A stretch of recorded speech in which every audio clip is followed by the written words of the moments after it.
Okay, here we go with the last video. As you know, in the last three I did circles and arrows. I did a shadow. Now I'm going to go over to the Niagara Falls. I'm going to select it. Again, we need to select it.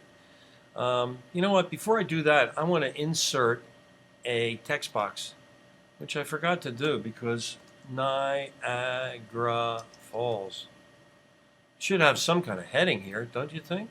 I do. Okay. Make it a little bigger. You know how to do all this stuff. There you go, Niagara Falls. Okay, now I'm going to click on the image again, and now I'm going to go to Styles again, and this time I'm going to go down here to Reflections. And Reflections are just what they say they are. Now you can't do, I'm going to use the first one, half reflection touching. And here it is. You can see that the picture of Niagara Falls is reflected here. It looks pretty good. I'll click off of it to show you. But there's a lot of things you can do with it. Again, you must click on the image in order to change anything. And so what I'm going to do is, under Reflections, I'm going to go down to Reflection Options, sort of like what I did with the shadow. And this time I got to cut down that size a lot. And I'm going to cut it down to there. Whoa, so much better.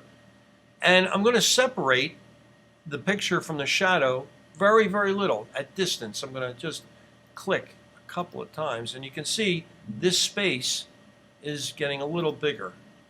That way it really looks like a reflection. And as far as transparency concerned, I could make it very untransparent, which I don't like very much, do you? But I can also make it very transparent, which if I click OK, you can see how nice that looks.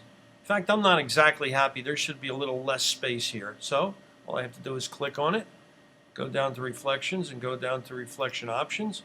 And I want to make that distance a little less. And so I'll make it, that's just about where I want it. Just 1 point.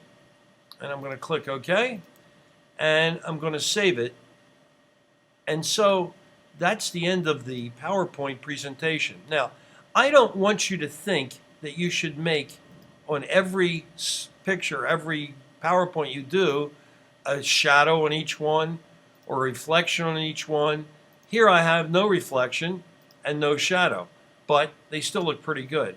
I wanted to change this because it's Yellowstone is a capital and this T is a small t. Pretty important too. And I also want to align this in the center. It looks so much better.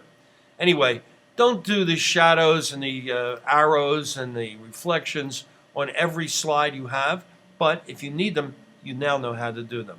So that wraps up our PowerPoint. I hope you learned a lot about PowerPoint and can do it for yourself pretty easily with a little practice.